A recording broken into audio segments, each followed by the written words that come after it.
everybody. Welcome to a new episode of Hallmark Heartbeats, a podcast all about Hallmark movies. I'm your host, Camille, and I am back from surgery on my throat. I am so grateful. Past 3 weeks, I have not been able to do any movie reviews because as I was recovering from surgery. I was recovering from throat surgery where they removed the mask, and luckily my voice is back and my voice is stronger. Hopefully there hasn't been that much of a change. I haven't noticed any changes yet on my voice, but I am glad to be back, and I hope you guys missed me. Anyway, this week Hallmark did not release any new movies. They just replayed The Wedding Veil, the first Wedding Veil movie starring Lacey Chabert and Kevin McGarry. And I already did a movie review on that one. So there's no movie review this week. But Hallmark Movies and Mysteries did release a new mysteries series called Cut, Color, and Murder Mystery, starring Ryan McPartin and Julie Gonzalo. I'm not a mysteries person. I've never really watched any of the mysteries. I know there's a lot of them and they're fan favorites. You know, people like Aurora Teagarden and Picture Perfect Mysteries and Murder, She Baked, and all these other matchmaker mysteries. I don't know. I never watched any of them because I was always a fan of the movies. So I'm watching this as a rookie to the Hallmark Movies and Mysteries series. And I have to say, for this movie, it was pretty good. I mean, I can't really compare it to any other mysteries, so I'm not sure if this is like normal for Hallmark Mysteries, but this one had me yelling pretty much at the screen, "No, don't go there. Are you crazy? You don't go into an abandoned building because of a text from an anonymous phone number that tells you they know about your husband's murder." I mean, that's just insane. I literally wanted to yell at the TV, and I did yell at the TV, like, don't go in. But anyway, before we go further into the story, let's talk about who stars the movie and who was the murder victim. It stars, again, Ryan McPartin, who played Detective Kyle Crawford. He is a new cop in town. He came from Cincinnati, Ohio. And Julie Gonzalo, she is a hairdresser / salon owner. She played Allie. She is a single woman, but she's a widow. Her husband, Danny, was a cop himself before he died on duty. There is the victim.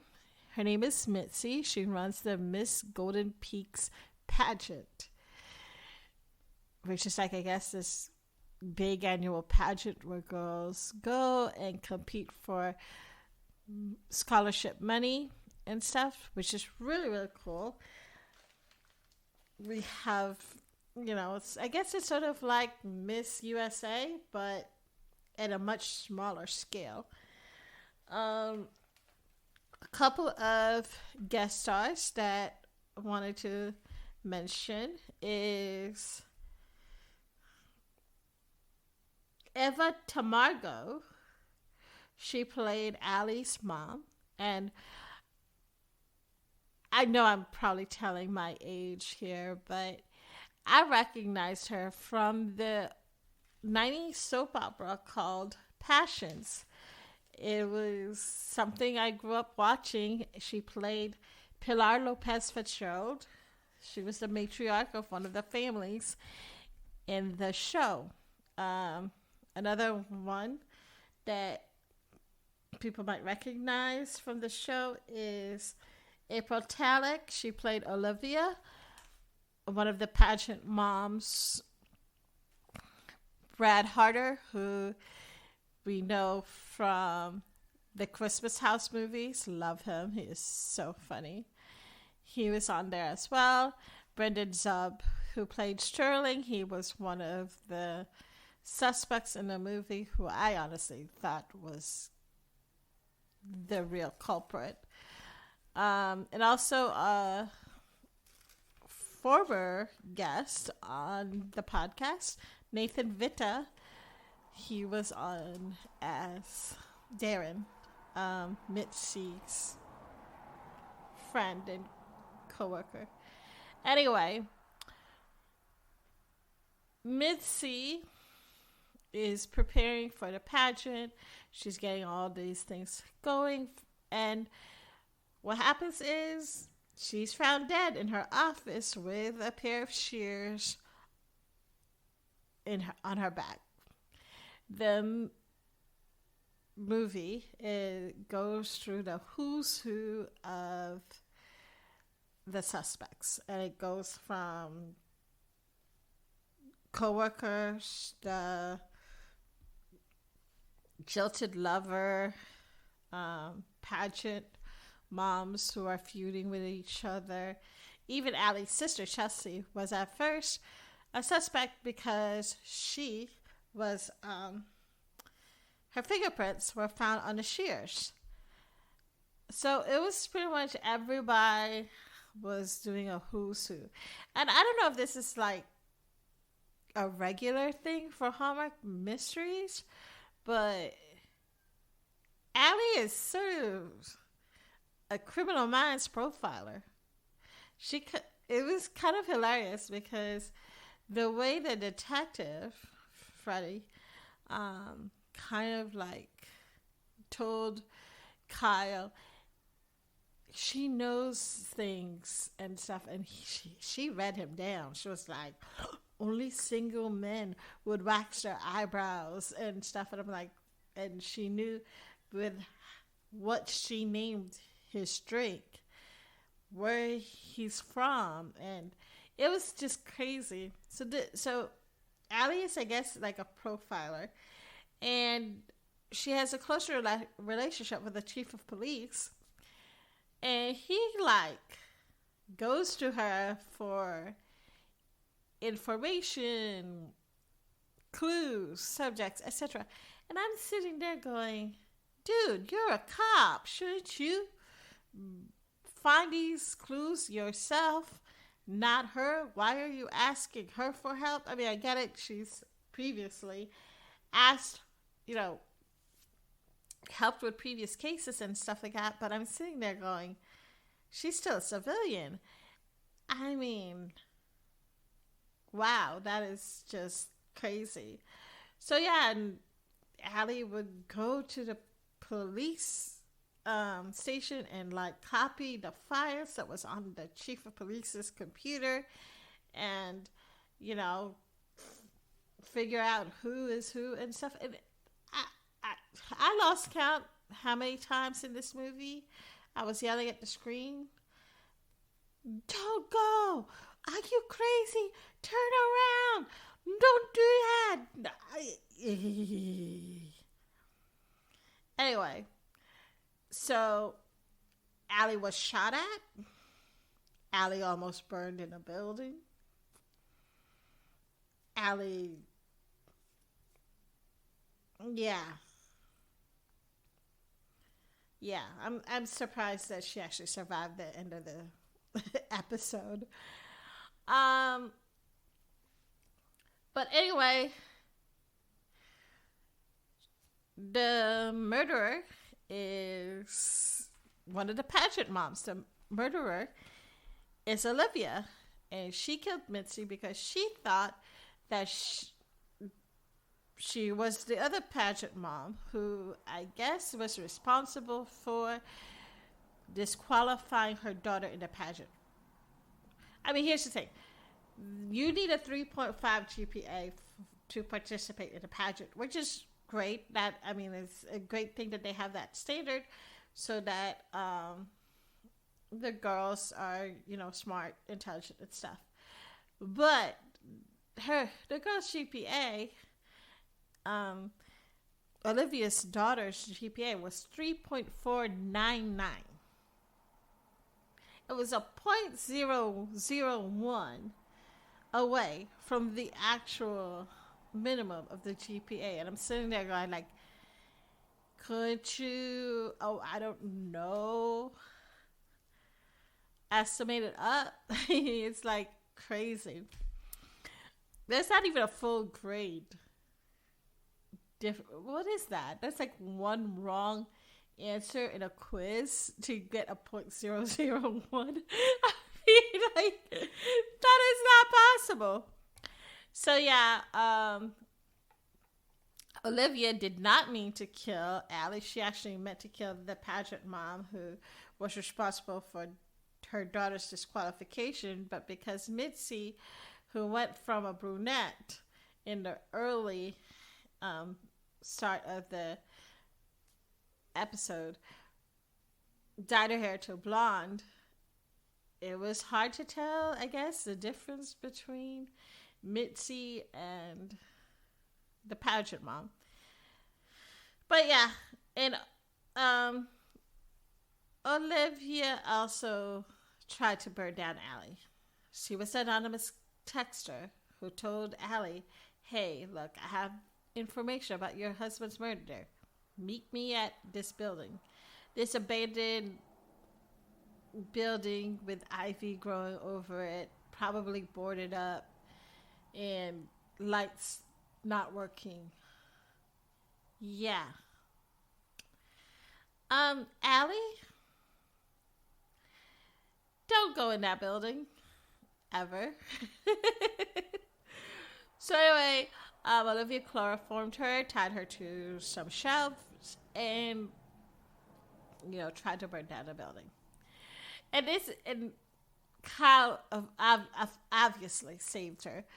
But here's my thing. Though I wrote on my notes like 3 times, why hasn't Allie gone to the hospital yet? Smoke inhalation. She was burning in a building. There was fire. And by the time Kyle got there, the fire had busted to flames. It was like all over the building. And how she survived it, I don't know. But she got out of the building coughing and stuff. But the guy did call the ambulance, did take her to the hospital, took her straight to the pageant to see her sister win Miss Golden Peaks, which is great. Yay. Chelsea won Miss Golden Peaks, but why didn't anybody take her to the hospital? Why didn't anybody take Allie to the hospital? Like, dude, she was in a burning building. Smoke inhalation. What the fuck? I mean, it was crazy. News flash to anybody who is listening. If you are escaping from a burning building, please go to the emergency room and check your lungs. I've seen enough Grey's Anatomy episodes to know what could go wrong with that if you don't go to the hospital. Okay? We don't need you to die from like organs dying. It's not a good look. It's not a very, yeah, you need to get checked. That's just duh. But anyway, Olivia gets arrested and is booked, and yay, justice is served. Like I said, Allie's husband had died recently, and she decided it's time to move on, to move forward, because I guess his case, his death, has been haunting her because, there was a conviction. The murderer was caught, but it just doesn't sit well with her, and it gives her nightmares about what happened. It would give me nightmares. That was a bit scary.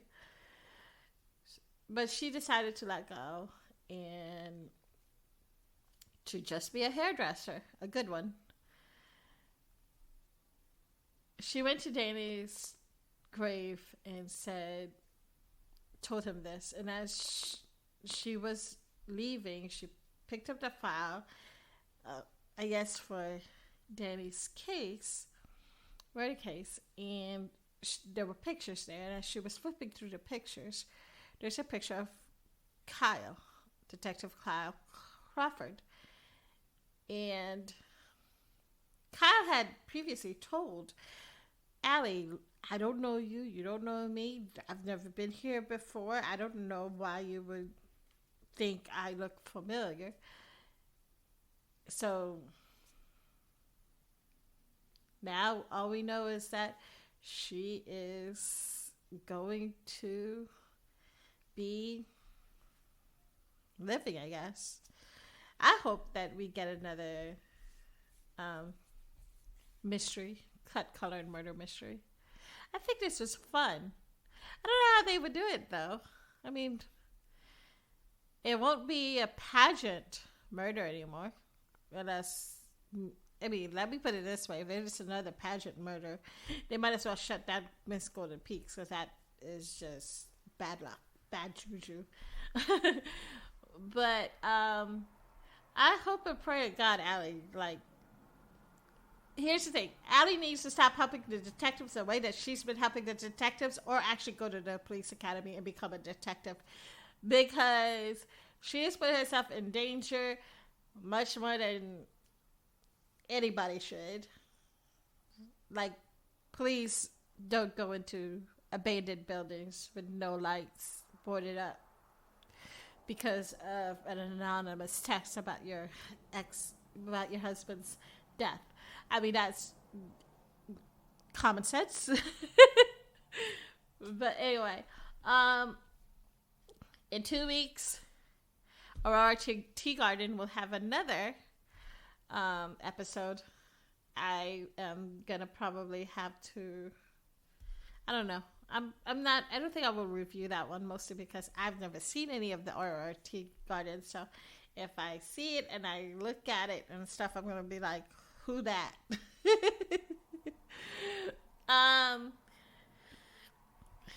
But I will be back next week reviewing The Wedding Veil Unveiled and The Wedding Veil Legacy, which are the last 2 movies of the Wedding Veil trilogies. I'm excited about those, as well as in the last movie of the Love You Worry series, which Hallmark has sadly not been promoting as much as the Wedding Veil series. It's Welcome to Mamas. I will also be reviewing those. So those are the 4 movies coming out in Love You Worry. I don't know if I should go back to review the movies that I missed out that I couldn't because of surgery. So if you have suggestions on whether or not I should do it, please comment them below. Follow me on Instagram, Hallmark Heartbeats. Follow me or like me on Facebook, Hallmark Heartbeats Podcast. Same with Twitter, Hallmark Heartbeat 1. I also have a Buy Me a Coffee page. For $1 a month, you get access to unedited interviews, all of them, that I've been dealing with. I'm so excited. I have so much plans for this year. I am working on getting 3 more people on the podcast this month. March is gonna be When Calls the Heart, so I will be doing another branch off of this podcast where I will review When Calls the Heart episodes. I'm excited about that. I'm currently watching seasons 1 through 8 right now on Hallmark Movies. Now I'm taking a break slightly because of the Olympics. I am watching the Olympics. Go Team USA! But I will be getting back to watching seasons 1 through 8. I just finished season 1. I am excited for the month of February. And oh yeah, did I tell y'all that I made the 1 year anniversary? February 1st was the 1 year anniversary of this podcast. And so anyone who has been listening from the very beginning, thank you so much. Anybody who's just jumped on to this podcast, thank you for listening. It's been a pleasure. I will keep continuing to do so. And thank you so much to all of my listeners. And see y'all next week. Talk to you later. Bye.